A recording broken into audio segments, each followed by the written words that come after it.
أهلا بكم متابعينا، سعيدة بلقياكم. أخبار اليوم؟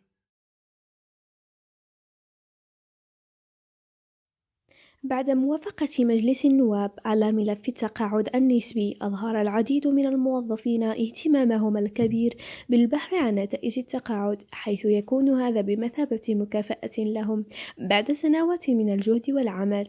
كما أعلنت الحكومة الجزائرية أنها ستقوم بتنفيذ جميع الخطوات اللازمة لدعم المتقاعدين من خلال توفير الإعانة المستحقة دون أي تفرقة. ففي إطار هذا تم الإعلان عن قائمة نتائج التقاعد النسبي بأسماء المقبولين عن التقاعد بالدولة الجزائرية، حيث أشارت القائمة إلى أسماء مستحقي المعاش. لذلك يمكن الاستعلام عن هذه النتائج من خلال اتباع مجموعة من الخطوات التي تتمثل في الآتي: أولا، القيام بالدخول إلى الموقع الرسمي لنتائج التقاعد عبر الصندوق الوطني للتقاعد الجزائري، ثم يتم إدخال رقم المعاش الشخصي. بعد ذلك يتم كتابة رمز التحقق المرئي، ثم قم بكتابة تاريخ الميلاد مع إضافة طريقة الدفع، ثم اضغط على زر الاستعلام.